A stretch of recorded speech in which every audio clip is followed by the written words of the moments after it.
जांच से क्या प्रॉब्लम है? नहीं, मैं एक मिनट सबसे पहले भैया ने मेरे बात कही, सीनियर हमारे साथी हैं, राज्यसभा मेंबर हैं, मुझे कृपया करके आप ये भी बता दीजिए, आपने सारी जो मुस्लिम बच्चों को फेलोशिप मिलती थी, जो स्कॉलरशिप मिलती थी, क्यों बंद कर दी?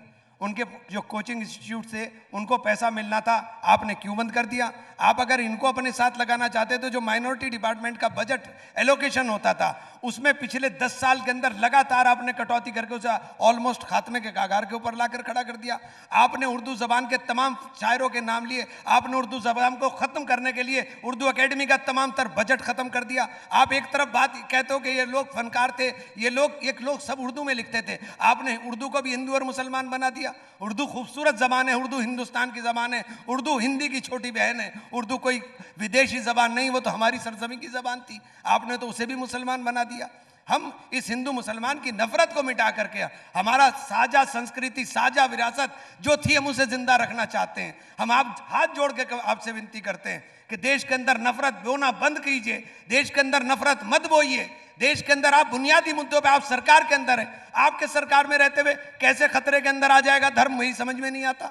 आप सरकार के अंदर बैठे हुए, सरकार के अंदर रहते हुए, आप सरकार के बड़े भाई की भूमिका में रहते हुए हमें छोटे भाई की तरह से प्यार तो दें, दुलार तो दें। बार बार आपको मोहब्बत पे ले जा रहे हैं, आप कोई कमिटमेंट कर नहीं रहे हैं। बड़े भाई छोटे भाई कहा तो मैं कहूंगा सारे दर्शकों चेक करिए, 28 अगस्त 1947 को कॉन्स्टिट्यूएंट असेंबली की डिबेट में यही मुद्दा आया और सरदार पटेल ने क्या बोला।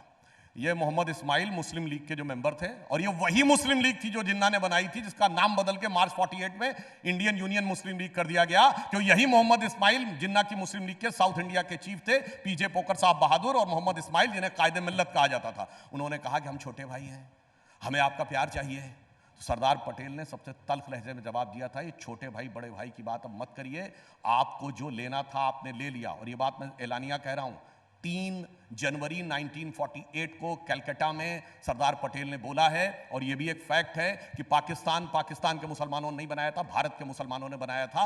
पाकिस्तान के इलाके में ज्यादातर में कांग्रेस जीती थी, मुस्लिम लीग को कहीं मेजॉरिटी नहीं मिली थी। मोहम्मद अली जिन्ना मुंबई से चुन के गए थे, ढाका पेशावर या वहां से चुन के नहीं गए थे। तो उन्होंने कहा, अब आगे बोला सुनिए, सरदार पटेल ने कहा अब जो हो गया सो हो गया, मैं नहीं मानता कि तुम्हारा एक दिन में दिल बदल गया, मगर जो हो गया सो हो गया, उसे भूल जाओ। अब ये मत कहो कि मुझे अलग हिस्सा चाहिए, अब ये मत कहो मुझे अलग कानून चाहिए, ये मत कहो मुझे अलग सीट चाहिए, अब ये कहो कि देश के साथ मिलकर कैसे रहना चाहते हैं। मगर सरदार पटेल की बात मानी क्या? नहीं, पहले मुझे अलग सिस्टम चाहिए, एजुकेशन का मदरसा, फिर मुझे पर्सनल लॉ बोर्ड चाहिए, फिर मुझे जरूरत होगा तो वक्फ बोर्ड चाहिए, फिर मुझे ट्रिपल तलाक चाहिए, फिर मुझे महरम चाहिए, फिर मुझे हलाला चाहिए, फिर सर्वोच्च न्यायालय से कॉन्सेप्ट होगा तो साहबानो केस चाहिए। इसीलिए छोटे भाई में, भाई साहब, इस भाईचारे में भाई कौन है और चारा कौन है, ये जनता को समझ में आ रहा है। जवाब दीजिए। सबसे पहले आपकी जानकारी के लिए बता दूं कि मुस्लिम लीग आपकी दोस्ती, हमारी दोस्त नहीं थी। मुस्लिम लीग अब सुनिए ना, अब आप सुनिए साहब, मुस्लिम लीग आपकी दोस्त थी। मुस्लिम लीग ने पहले बंटवारे का रास्ता मुस्लिम लीग ने इख्तियार किया।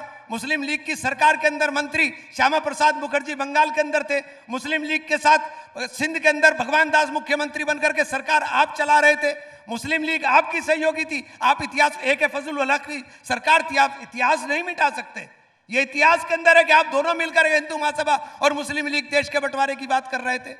फ्रंटियर के अंदर मुस्लिम लीग आपके भरोसे सरकार चला रही थी। आप सिंध के अंदर आप सरकार चला रहे थे मुस्लिम लीग के भरोसे। बंगाल के अंदर श्यामा प्रसाद मुखर्जी मुस्लिम लीग की सरकार के अंदर फाइनेंस मिनिस्टर थे। तो आप एक बात, ये ऐतिहासिक तथ्य है। दूसरी बात मैं कह रहा हूं, और जब बंटवारा हुआ वही सरदार पटेल थे जिन्होंने सबसे पहले बैन लगाया था। वही सरदार पटेल थे, उन्होंने ही बैन लगाया था। सबसे पहले उन्होंने ही बैन लगाया था कि आप संविधान के मुखालफत के अंदर हैं, आप संविधान के खिलाफ बोलने का काम कर रहे हैं। ऑर्गेनाइजर के ऊपर बैन किसने लगाया था? आप लोगों के ऊपर ये तमाम चीजें। आप में क्या है कि आपके पास एक काम बहुत अच्छा आता है, एक कला आप बहुत बेहतरीन जानते हैं जो हम नहीं जानते। आप झूठ बोलना इतना बेहतरीन जानते हैं कि वो सच धुंधला नजर आने लगता है आपके झूठ के सामने। ये झूठ मत बोलना चाहिए, मैंने डेट कोट की है, वाहियात बातें मत करिए, मैं झूठ बोलता हूं।